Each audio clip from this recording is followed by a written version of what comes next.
Então, nós vamos começar hoje, como eu estava falando,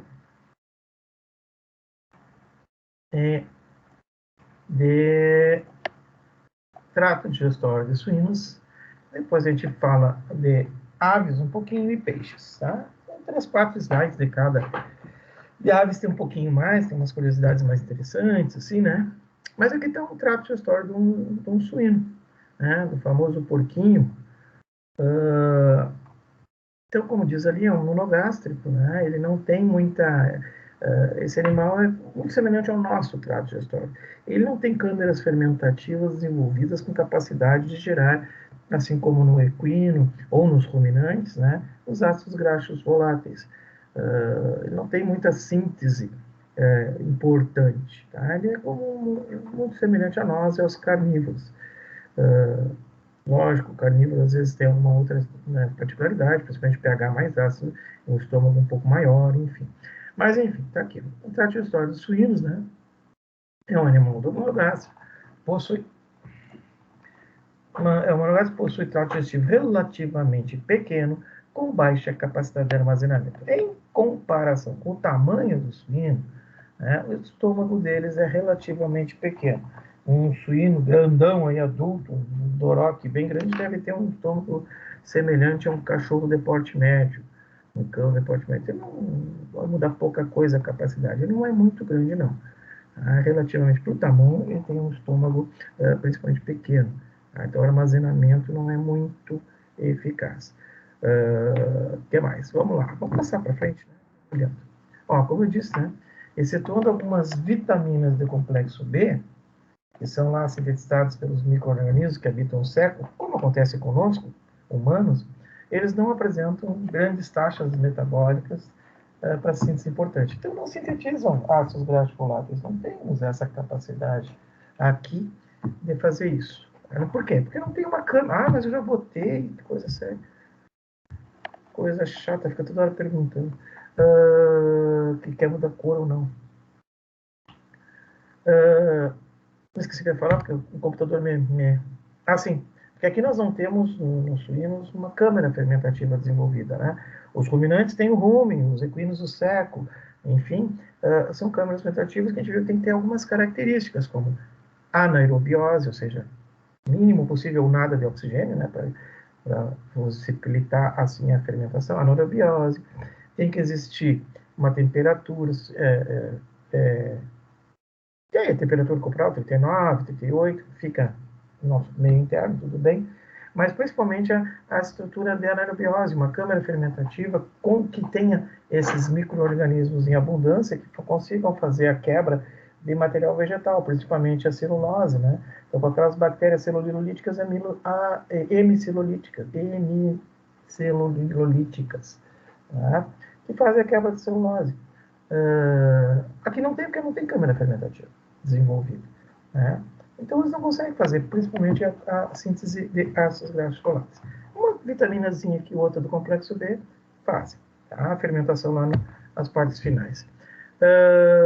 Temos assim que também essa forma desse trato não oportuniza condições para o microorganismo no substrato matéria fibroso. Foi o que eu acabei de dizer, não tem forma, não tem câmara fermentativa.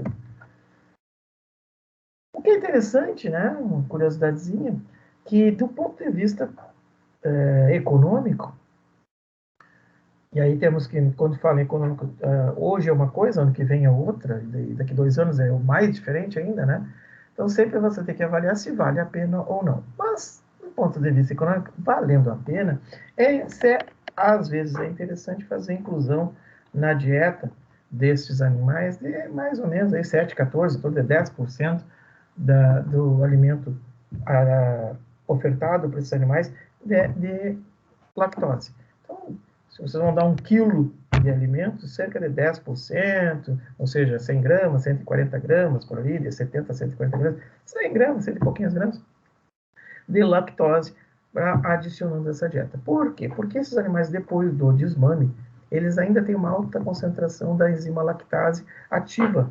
Né? Por umas semanas ainda continua, apesar de ser desmamado, ainda continua a enzima atuando. Então, quem quiser aproveitar a oportunidade de utilizar essa enzima, ótimo. Agora, como eu disse, do ponto de vista econômico, tem que ver se vale a pena incluir a lactose. Às vezes está mais caro a lactose que a ração, né? Então, se valer a pena, é bom utilizar para gerar, então, mais uma fonte de energia para esse animal. Tá? Curiosidades, mais curiosidades. Ó, o suininho, a gente pode dizer que ele é meio parente, realmente do javali, né? Dos suínos mais selvagens.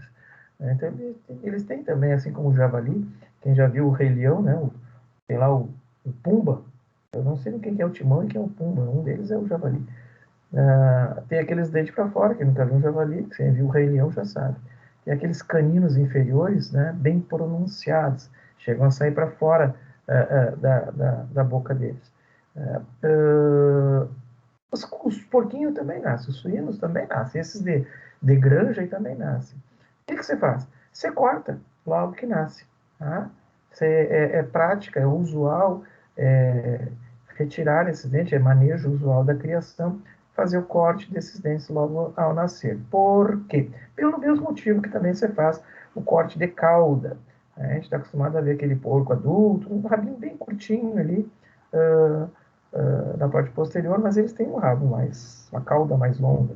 Né? Aqui está fazendo a corte, ó, botando um iodozinho, tá? Fazendo o corte da cauda, por quê? Pelo mesmo motivo do dente. Ou seja, esses animais são muito curiosos.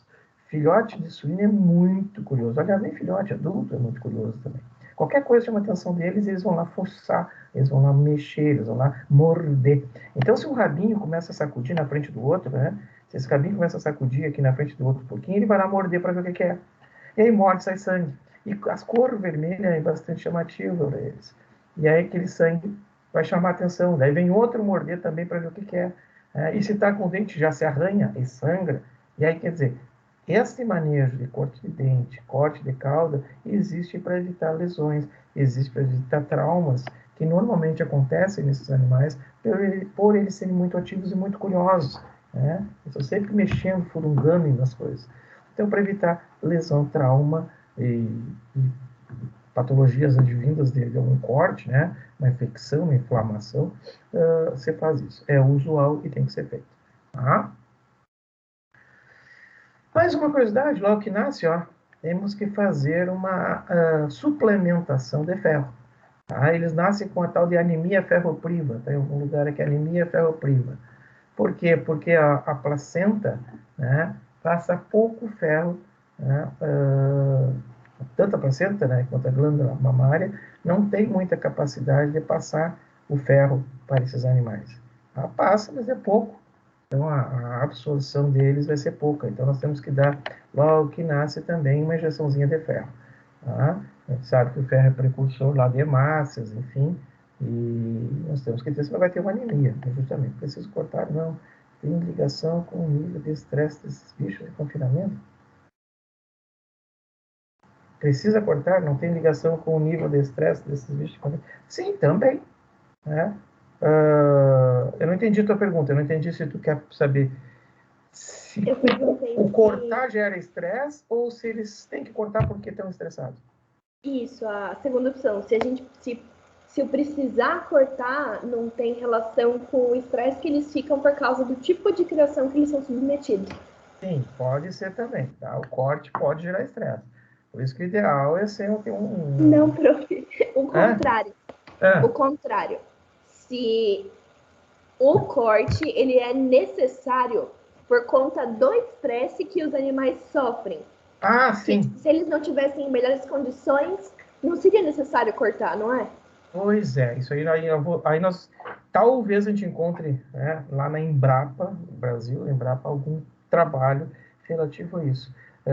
Você sabe, como eu disse, que eles são bastante curiosos, bastante brincalhões, né? Lógico, creio eu, né, nos Estados Unidos é muito mais usual usar muito tipo de animais como pet, né? Lá os caras cobra, suíno, doninha, furão, toda a aranha. Aqui não é tão desenvolvido esse mundo pet mais exótico, né? Mas tu vê seguido nos filmes, aqueles que eu disse, o Dr. Paul lá, parece um porquinho, e normalmente as caudas deles são mais longas mesmo. Se não tiver outro para morder, né? Agora, eu vou ficar até devendo em te dizer, se essa curiosidade, que você, esse pessoal diz, ele é muito curioso, muito ativo. É curiosidade por quê? Porque ele não tem outra coisa para mexer, ele está dentro de um estábulo com 50 irmãozinhos juntos. Se tivesse uma bola, um brinquedo, será que ele não ia ser ateu, uma bola e um brinquedo? Pois é.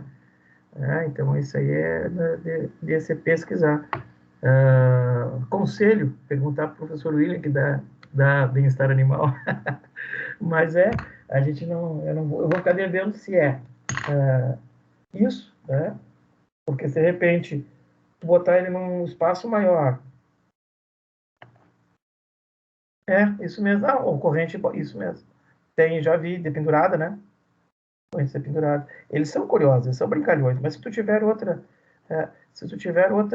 atividade para eles creio que eles não vão querer morder o irmão, né? Eles vão brincar essa outra atividade. Então, é um enriquecimento ambiental, né? Fazer enriquecimento desses bichos. Botar uma corrente, botar um brinquedo, botar uma bola, fazer alguma coisa enriquecer o ambiente. Tá? Muito obrigado, é bem isso aí mesmo. Vamos lá, vamos continuar aqui. Então, além do corte, também a adição, a suplementação, melhor dizendo, de ferro. Vamos ver o que mais nós temos para cá. Bom, é isso aí. De curiosidades, assim, de suínos, é isso, né? Eles têm, como eu disse antes, né? Tracheostório, tem pâncreas, tem duodeno, tem fígado, tem vesícula biliar, né? Esôfago, quer dizer, as mesmas partes fisiológicas e anatômicas, e acontece quase as mesmas fisiológicas e anatômicas que a gente. Tá? Então, isso eu não vou estar repetindo, secreção de saliva, fase cefálica da secreção gástrica, gastrina, qual isso aqui? Já sabemos disso. Só estou frisando agora aqui para vocês lembrarem que esses animais também têm isso, né? E também fazem esse metabolismo. Tá? Saindo dos chanchos, né? Dos porquitos, né? Dos suínos, vamos falar um pouquinho também de aves. Tem um digestório de aves, então tem umas galinhazinhas olhando para outra ali, que também é um trato exposto. Né? Então, aqui nossas aves, mas é como eu disse também, curiosidades, um detalhezinho que a gente precisa falar. Então, aqui temos uma ave, uma galinhazinha, e aí mostra para lá o bico, né? A boca, mas antes tem o bico, né? Processo córneo aqui. O bico, boca, esôfago, papo. Então, o bico, a boca, né? A faringe, né? A orofaringe, o esôfago, né? O papo, o proventrículo, o ventrículo, também chamado de moela. Então, o proventrículo aqui assim, o ventrículo aqui, que é a moela. E depois fígado, pâncreas, e todas as glândulas anexas. Termina, então, no seco, né, o reto, e termina em cloaca. Ou seja, a cloaca é a união, né, o local local comum ao trato digestório e gênito urinário. Tá? Dentes ausentes, então a galinha não tem dente, com exceção da moela, né, que o pessoal costuma dizer que a moela são os dentes da galinha, porque é ali que existe a maceração, né, a quebra mais mecânica, né, porque a moela é um local que a gente vai ver daqui a pouco umas imagens com pedrinhas na moela. Né. Variedade de bico, de acordo com o tipo de alimento desses animais, né? De acordo com o tipo de alimento, você vai ter bicos diferentes. 24 papilas gustativas. Eles têm gosto que a gente nem sabe que existe, que eles conhecem, nós não. Então, a variação dos bicos, isso aqui eu já tinha que ter arrumado e não arrumei. Ontem eu até falei isso, né? Não é variação dos bicos, seria influência, como está aqui, né? Na alimentação, a influência dos bicos, do tipo de bicos, no sistema digestório. Como assim? Aves granívoras, então os bicos têm influência do tipo de alimentação no tipo de estrutura digestiva. Tá? Como assim? Animais que comem mais vegetais, as granívoras, vão ter um trato digestório diferente de carnívoros. Isso a gente vai ver lá também em peixes. Tá? Porque as que comem vegetal precisam de uma moela mais desenvolvida, né? Um papo mais desenvolvido também, onde nós vamos ter ali já secreção de algumas enzimas, né? A moela que vai fazer a maceração, Então precisa disso. Agora, em carnívoros, a moela não vai ter muita ação, porque a carne é mais macia, mais fácil de digerir, digamos assim, do que o vegetal, né? Porque no vegetal, se tu não tem as bactérias celulolíticas, tu não vai conseguir digerir. A carne a gente consegue, porque esse aqui é um monogástrico, ele tem ácido clorídrico, ele tem pepsinogênio secretado, né? Tem enzimas intestinais que ficam em proteolases e amilases, enfim. Então não vai ter um papo e uma moela tão desenvolvida aquelas carnívoras. Então o alimento capturado é mais mole, não necessita ser macerado. É por ali, né? Às vezes precisa. Mas com o bico já rasga e engole em pequenos pedaços. O papo serve também, eu acho que tem uma imagem para frente, se não me engano, mostrando que vai o local de armazenamento para alimentar os filhotes depois. Então agora sim, o tipo de bico, né? Então, depende da alimentação, eles vão ter tipos diferentes. Eles servem para quebrar ou rasgar os alimentos. Né? Em alguns animais, eles ajudam na localização e apreensão, a pegar o alimento. Então, aqui ficou borrado, porque eu aumentei muito essa imagem e acabou ficando borrado os nomezinhos aqui, né? Aqui tem um generalista, um insetívoro, né? Um carnívoro, né? Um nectarívoro, então, beija-flor. Então, depende do tipo, frutívoro, vai comer frutas, depende do tipo de... esse aqui tem uma rede de pesca, né, que é o pelicano, depende do tipo de alimentação, esse animal vai ter bicos apropriados e adaptados para o alimento que ele está acostumado. Isso é desenvolvimento, é evolução da espécie. Esôfago. O esôfago de aves, normalmente, em relação ao corpo, ele é bastante longo, né? Assim como no equino. Tem um esôfago e uma traqueia, que a gente vai começar a falar hoje em respiratório, na aula teórica daqui a pouco. O equino tem umas características no processo de ventilação, justamente pelo pescoço longo, porque a traqueia é bastante alongada. E aqui esses animais também. Ele tem o esôfago, da mesma forma, bastante longo em relação, na maioria das aves, né, em relação ao corpo, é bastante grande. Em geral, não tem muitos processos metabólicos, assim, qualquer outro esôfago de monogástricos, né? A função é conduzir o alimento até a parte posterior, que aqui no caso é o papo, ou o proventrico, que tem animais que não têm papos, né? Não tem papos, não tem esse aparato chamado papo, que está aqui, né? Tem movimentos peristálticos, como todos os outros fazem. Então aqui está o tal do papo. Algumas aves não têm papo, né? Outras têm papo bem desenvolvido. O papo serve, então, ali nós temos a secreção de tialina, ou melhor, a amilase salivar, né? Então tem a amilase e tem alguma ação bacteriana, né, daquele animal, porque ele forma quase uma câmera, uma câmerazinha aqui, tá? Alguma fermentaçãozinha, bem de leve, né? Então tem alguma ação bacteriana que ajuda na pré-digestão, principalmente em herbívoros, né? Ele permite, então, como está aqui, ó, a regurgitação de alimentos. Então o animal consegue regurgitar para alimentar a sua prole, né? Ou filtrar, ou vai pescar, abre a boca e sai nadando em cima da água para tentar pegar alguma coisa. E esse aqui mostrando que o papo também serve como órgão fonador, né? Os pássaros, eu acho que não tem aqui nesses slides, se não tem, eu vou ter que adicionar. Não, mas está lá depois, na parte respiratória, eu vou mostrar para vocês a seringe. A seringe é o aparelho que faz com que os pássaros consigam cantar, né? Aquele canto dos pássaros, aquele assovio dos pássaros diferenciado. Tá? E alguns papos servem como órgão fonador também, auxiliando a seringe nessa funcionalidade, né? De um canto diferenciado. Tá? Lá em respiratório, porque é bem na traqueia a seringe, por isso que eu deixei lá para mostrar. Nós estamos falando de digestório aqui. O que mais? O papo permite a regurgitação de alimentos previamente ingeridos e alimentar os filhotes. Daí, alguns tipos de papo. Né? O estômago, na verdade, o estômago é dividido em duas partes, né? O proventrículo e o ventrículo.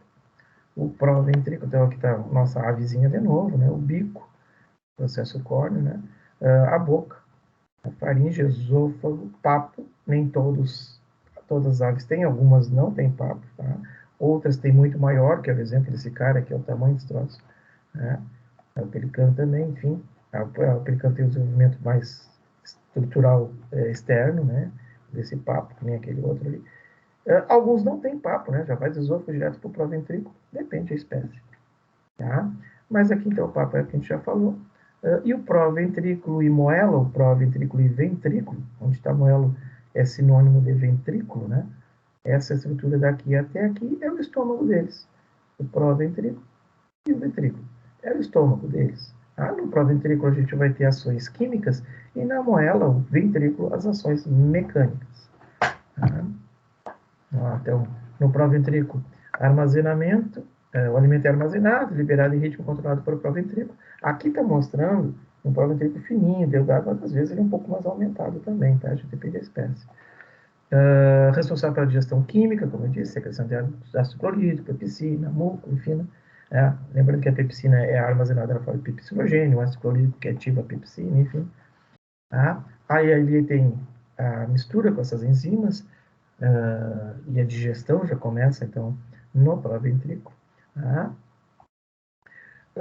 E aqui exerce função de armazenamento nas aves que não possuem papo. Então, aquelas que não têm o papo, o alimento vai ficar armazenado aqui, tá? O ventrículo, a moela, é um triturador, né? Processo mecânico, onde eu disse antes que estão os dentes das aves. Função de triturar os alimentos, né? Com auxílio de pedras. Então, elas vão comendo pedrinha, ó. Aqui tem uma moela, né? Cheia de pedrinha. Aqui tá que a gente compra no supermercado, bonitinha, limpinha, né? Já foi tirado muita sujidade daqui, limpa, tirado alguma gordura, algum vaso sanguíneo mais feinho, foi tirado para a gente poder comprar e fazer um arroz com moela depois. E aqui tá as pedrinhas, né? Mostrando, então, as galinhas, as aves, melhor dizendo, ingerem pedras, vão no chão, catam umas pedrinhas, para depois ajudar lá, quando esse conteúdo alimentar chegar aqui na moela, ter uma maceração. Essa moela vai funcionar, né, triturando, contraindo e apertando esse conteúdo para tentar mastigar, né, para tentar rasgar esse alimento, moer esse alimento. Tá? É uma curiosidade, né, se cuidar, porque se as pedrinhas forem de calcário, carbonato de cálcio está aqui, seria meio complicado. Não só essa, mas qualquer tipo de pedra meio arenosa, né, que se esfarele facilmente, pode prejudicar, porque a ave vai estar comendo pedra para ajudar na maceração, mas vai dissolver essa pedra muito fácil e não vai fazer a maceração. Aqui no caso, o carbonato de cálcio, o CaCO3, ele tem uma outra característica, ele é um componente alcalino, um componente básico. Então, nessas regiões, a gente tem as minas de calcário, essas regiões mais que o solo é mais rico em calcário, é mais alcalino, tem que cuidar porque o que acontece pode ocorrer uma alcalinização do trato digestório, né? Então, ao ingerir as pedrinhas alcalinas, vai alcalinizar o trato. E aqui, então, porque ela vai vir da boca e passar pelo proventrículo, né? Vai se acumular na moela, mas vai passar e ao ser desmanchada, já que ela é bastante friável, ela se quebra facilmente, ela pode contaminar, entre aspas, né? Alcalinizando o proventrículo. O proventrículo, nós temos um pH ácido, porque a pepsina deve atuar ali. Então, pode ter alguma diminuição na eficiência da digestão se acontecer isso. Rações comerciais com granulometria muito pequena também tem menor atuação da moela. Não vai precisar estar triturando tanto, né? Então, a moela não vai funcionar tanto. A motilidade da moela começa no estágio pré-ingestão e aumenta com a presença do alimento. Que nem nós. A gente viu lá que tem a fase cefálica da salivação, você começa a salivar quando lembra do alimento, né? O estômago começa a provocar a secreção de suco gástrico quando está se mastigando. Então, tem aquela fase cefálica, a fase local, né? Então, a motilidade da moela, a moela já começa uma fase pré-ingestão, ou seja, uma fase cefálica, a fase que ela lembra. Então, isso é mediado, como a gente viu, né? O mecanismo extrínseco vai ser mediado pelo vaso. Quando está no local, a secreção é muito maior, a atividade, melhor dizendo, da moela é muito maior. Então, nós vamos ter a fase local mediada pelos plexos locais, intramurais. Aqui a moela, já tinha visto, né? As pedrinhas, tá? É normal vocês encontrarem isso aqui, é preferível que encontrem, né? Pedrinhas ali dentro. Intestino, né? Aqui é o monogástrico, tá? Tem uma pequena atuação de fermentação no seco, mas não pensem que é muita coisa, mas tem. Responsável pela produção de nutrientes e água, né? Principalmente o intestino lá na parte final, intestino entre parênteses, entre aspas, né? Intestino grosso, seco e colo. Tá? Bom, intestino delgado, estamos falando de cada um, né? Não ocorre nenhum tipo de digestão no duodeno. O duodeno deles não é muito atuante e também é bem pequenininho, tá? É bem curto. Né? As secreções, as digestões começam a partir do duodeno, né? Lá no jejum elas são médias, né? E no ilho são mais abundantes essas digestões, tá? Pela localização, pelo tipo de anatomia desses animais. Mas eles têm os mesmos tipos de células, tem aquelas células enteroendócrinas que secretam, por exemplo, células enteroendócrinas, lembrando que células que secretam hormônios, né? A colicistoquinina, a secretina, os enterócitos, né? Que são os absorvitivos, secretam muco, enfim, nós temos aqui também as células endócrinas que secretam enzimas, a lipase intestinal, a amilase intestinal, tá? O ilho tem uma flora já, né? Já encontramos uma flora intestinal que às vezes provém lá do seco, então o ilho já começa uma pequena contaminação, entre aspas, né?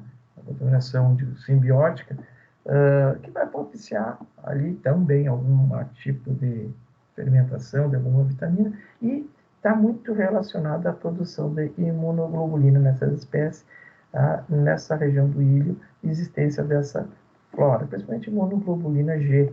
Tá? Isso aí lá em imuno, talvez na avicultura eu fale mais para vocês. Por que eu não falo tanto aqui? Na verdade, porque eu não tenho muito conhecimento dessa parte imunológica, da formação das imunoglobulinas, mas eu sei que ela começa justamente por simbiose dessa flora no ilho. Tá? Intestino grosso, né? Fermentação, processos bacterianos, das micro-organismos, produção de ácidos graxos, lá no seco, né? Produção de ácidos graxos que são absorvidos ali na mucosa, assim como acontece no equino, por exemplo, forma ácido graxo, tá? Fermenta, né? Forma ácido graxo e é absorvido pela própria mucosa do seco. Tá? O seco não é tão desenvolvido, não é uma câmara fermentativa, né? Haja visto aqui, ó, é uma câmara fermentativa abundante, é uma coisa muito grande, então não é uma síntese muito grande, também não vai ter, nós não vamos ter aqui cólica aviária, né? Como tem a cólica equina, não é tão grande assim, mas tem a produção de ácidos graxos, são absorvidos, participam do metabolismo, né, desses animais, participam da formação de elementos para nutrição dos animais, claro que sim. Reto, não há digestão, né? Lógico. Característica não, curiosidade. Né? Perus consegue fazer a tal de antiperistalse, que é um movimento retrógrado, né? Ou seja, consegue vir lá com aquele alimento que estava lá no proventrículo, né? Já tinha passado pelo papo, já estava lá embebido no ácido clorídrico, na primeira porção do estômago chamada proventrículo, e consegue retornar com esse... Aliás, consegue retornar conteúdo lá do duodeno para o proventrículo, desculpe.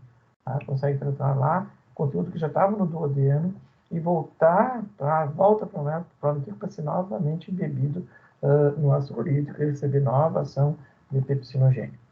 Tá? E novo contato com a secreção gástrica, né?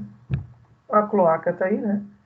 Onde se abre, então, o aparelho digestivo e geniturinário, né? Então, nós temos urinários ou dutos também, tanto geniturinário e digestivo, é comum para eles. A absorção de água muito grande nessa região. Fígado, tá? Um fígadozinho. Da mesma forma, né? Em comparação com o tamanho da ave, normalmente o fígado parece ser bastante grande em comparação com o tamanho da ave. Se nós compararmos, né, o fígado de um humano, o tamanho do humano, e compararmos o fígado da ave com o tamanho da ave, a gente vai ver que o fígado da ave é muito maior que o do humano. Está levado às devidas proporções, que eles são uma estrutura bastante grande. Mesma coisa que nos fígados dos outros animais, tem função secretora, metabólica, quer dizer, produz, faz glicogênese, gliconeogênese, glicogenólise, tudo aqueles, todas as detoxificações que o fígado faz, enfim. Também produção de bile, né? Tá? Mesma coisa. Pâncreas, tá aqui o pâncreasinho. Onde é que está o pâncreas? Não sei onde está o pâncreas. Aqui é seco. Isso aqui, será? Eu acho que é essa estrutura aqui. Não vou ficar devendo para vocês, não me lembro mais. Da mesma forma que nos outros animais, né? Inclusive no suíno, que eu não cheguei a falar, tem pâncreas também. E temos também a parte endócrina e exócrina. A endócrina, como eu disse, vocês falaram lá com o professor William, a secreção de hormônios, principalmente glucagon, grelina, insulina, né? Enfim. E a parte exócrina, que é a liberação de enzimas, né? Suco pancreático rico em enzimas e um suco pancreático rico em bicarbonato. Isso aqui nem devia estar aqui. E peixes. Peixes, né?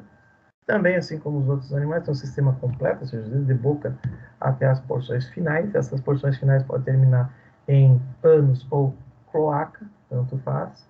Tanto faz não, pode ser uma coisa ou outra. Aqueles peixes cartilaginosos ou elasmobrânquios, eles terminam em cloaca. Os teleósteos ou ósseos terminam em ânus. Tá? Então, tem um sistema completo composto basicamente por boca, faringe, estômago, esôfago, intestinos, né? Possuem homodontia, ou seja, aqueles que possuem dente, nem todo peixe tem dente, mas quando possui dente, tá? Esses dentes são todos do mesmo formato. Não é como na gente, né? Ou nos carnívoros, que nós temos dente incisivo, molar, premolar, canino, enfim. Tá? Tem exceções. Tem, sim, peixes carnívoros. Não tem alguns deles não são todos da mesma forma, principalmente a cachorra, por exemplo, né? Vamos botar aqui.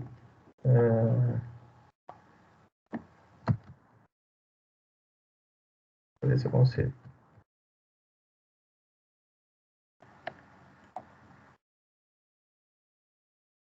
Ó, tá? Não são todos muito iguais. Eles são mesmo formato, mas o tamanho difere, tá? A cachorra, ela possui são o mesmo formato, só que o tamanho, né? Carnívoros normalmente tem alguma presa, né? Alguns dentes mais pronunciados. Mas é o mesmo formato. Eles são, digamos assim, iguais, mas com tamanhos diferentes. Tá? Só queria mostrar isso aqui. Voltando para lá. Não era aqui que eu estava, era aqui. Tá? Então, homodontia, às vezes um é maior que o outro, lógico, né? Mas mesmo formato. Na faringe nós temos as fendas branquiais, que é o sistema respiratório dos animais, a respiração através de brânquias, lá é respiratório, na última aula a gente vai falar um pouquinho. Sucos digestores são bastante potentes, então o suco gástrico, o suco pancreático, né, os sucos, a bile, são bastante ativos, são bastante potentes, mais potentes que nós, que nos monogástricos e nos ruminantes. Porém, apesar de ser muito potentes esses sucos, eles não sintetizam nenhum tipo de vitamina. Peixe não sintetiza nada de vitamina, né? Toda a vitamina que eles precisam para sua manutenção, para o seu metabolismo, ele tem que ser administrada, ou melhor, eles têm que captar na alimentação. Seja lá numa piscicultura, então vai administrar na ração, ou se seja na natureza, ele vai ter que procurar. Né? Vai ter que comer um peixinho, um caranguejo, uma larva, enfim, vai ter como achar essa vitamina em algum local. Tá? Como eu disse, o intestino pode terminar em ânus ou cloaca. Tá? Então, aqui nós temos um elasmobrânquio, um tubarão, né? Ou peixe cartilaginoso, né? Tem estruturas cartilaginosas. Tá? Esse animal termina em cloaca, semelhante ao que acontece com as aves, né? Termina, então, é comum o trato final digestório com o trato geniturinário, né? Cloaca. Então, está aqui trato digestório de um tubarãozinho. Os dentes do tubarão, muito interessante, curiosidade, né? Eles têm, ó, todo homodontia, todos os dentes iguais. Tem um maior que o outro, tem, mas é igual, tá? Olha só, curiosidade que os dentes dos tubarões estão sempre crescendo. Como sempre crescendo? Olha aqui, ó, estão sempre sendo produzidos, são camadas. Tá? Os que estão ativos são esses da primeira camada aqui, ó. Tá? Daqui a pouco eles vão morder, vão brigar, vão pegar algum outro bicho, vão pegar um pneu no mar, vão morder alguma coisa, cai alguns dentes, e aí vai cair toda essa primeira fileira, aí vem a segunda fileira, já está mais ativa. Daqui a pouco cai toda a segunda fileira, essa terceira que está baixinha aqui já vai estar no local. Então ela vai abrindo, como se fosse assim, desenrolando, né? Você imagina um rocambole, né? Vai desenrolando esses dentes. Eles nascem lá embaixo, eles começam a ficar enroladinhos lá embaixo. Aqui nós temos ó, 1, 2, 3, 4, 5, talvez 6, eu enxergo 5, talvez 6 fileiras de dentes, né? Eles vão se desenrolando. Os mais externos vão caindo e os mais internos vão se desenrolando e tomando posição. Tá? Aqui a gente consegue ver, ó, esse aqui já vai cair, esse dentinho, que daqui a pouco já cai. Ó. Aí vai vindo, lá dentro já tem outras camadas aparecendo. Esse aqui tem 3 camadas, pelo menos bem visíveis aqui embaixo. 1, 2, 3 lá dentro. Esse aqui também, ó, 1, 2, 3. Tá as 3 primeiras ficam mais visíveis, as outras ficam para baixo. Tá sempre crescendo, sempre crescendo. Eles nunca vão ficar banguela. Tubarão não fica banguela. Tá? Peixes teleósteo, ou aqueles que têm ossos, estruturas ósseas, né? Eles terminam seu trato digestório em panos. Tá? Curiosidade só. Tá? E o que eu quero que você saiba de trato digestório de peixes? É simples, tá? Nós temos peixes herbívoros, que é aqueles que comem vegetal, onívoros, que comem tanto vegetal como proteína animal, né?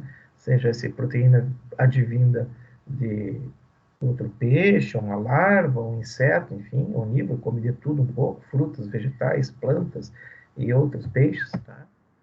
Carnívoros, aqueles que comem carne, né? A cachorra, o dourado, né? Então tem diversos tipos de peixes, e esses peixes carnívoros eles podem ser peixes que comem outros peixes, que são carnívoros piscívoros, ou carnívoros que comem inseto, que comem larvinhas, que comem outros anfíbios, enfim.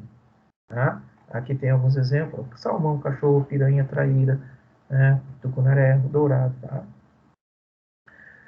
Ainda existe, né, outros aqueles que fazem filtração, né, como plâncton, lama, dentre seus plantófaros. Tá? Enfim, existe muito tipo, existe uma morfologia muito variada, depende do tipo do animal. Tem peixe que, por exemplo, não tem dente na boca, mas ele tem dente na faringe. Tá? Os dentes faringianos. Tem peixe que não tem estômago, liga direto o esôfago com o intestino. Então é muito variado, são adaptações desses animais ao tipo de alimentação, ao tipo de local que eles se encontram na escala evolutiva e também no nível da coluna d'água. Os peixes ficam mais em cima, outros mais no fundo. Então são adaptações dos animais. O que interessa nós saber em trato digestório? Por título de curiosidade, talvez vocês nunca trabalhem com peixe, né? Talvez só na frigideira que vão ver esses animais. Então, o que eu preciso que vocês soubessem, ou tivessem um conhecimento, tabela, nem tem mais a tabela, eu já paguei, tá? É o comprimento desses tratos. Ou seja, de acordo com o tipo de alimento, o trato digestório vai ser mais curto ou mais longo. É mais fácil eu tirar 10 gramas, digamos, de proteína de um bife com 100 gramas de carne, do que tirar 10 gramas de alface. Eu queria tirar 10 gramas de proteína de alface, né? Eu vou precisar de 5 quilos de alface. Se eu quiser tirar 10 gramas de proteína de um pedaço de carne, talvez 100, cento e poucas gramas de peso de carne, eu consiga isso, até menos, não tenho nem noção, estou falando uma coisa aqui aleatória. Tá? Se você quiser X nutrientes ricos em proteína de carne, eu preciso de pouca carne para ter esse X. Agora, o mesmo X em vegetal, eu vou precisar de um volume desse vegetal muito maior. O que acontece? É mais difícil de encontrar, então, essa proteína, esse material nutritivo proteico, por exemplo, proteico, num vegetal, do que numa carne. Então, peixe carnívoro, o trato digestório não precisa ser muito grande, porque facilmente ele absorve o nutriente que quer. Peixe herbívoro, o trato digestório tem que ser muito longo. Vai ficar bastante tempo no trato, bastante processo químico, bastante processo digestivo, para tentar tirar daquela alfacezinha, daquela graminha, o máximo possível de nutriente para o metabolismo desse animal. Então, o comprimento vai depender. Carnívoros têm um trato menor que onívoros, que são aqueles que se alimentam tanto de uma coisa quanto outra, e onívoros menor que herbívoros. Né? Então, o maior trato fica em herbívoros e o menor trato de todos em carnívoros, dentro das suas proporções. Tá? Não vão querer me comparar uma piranha, que tem aí 20, 30 centímetros, não chega a 30 centímetros, com um esturjão, né? Ou sei lá, um salmão, um esturjão, um pintado com mais de metro de comprimento. Lógico, dentro das mesmas proporções, só que o trato de 2 peixes de meio metro de comprimento. O trato de carnívoro é menor que o trato de herbívoro. Tá? É isso. Curiosidades para matar o tempo, certo? Terminar com o assunto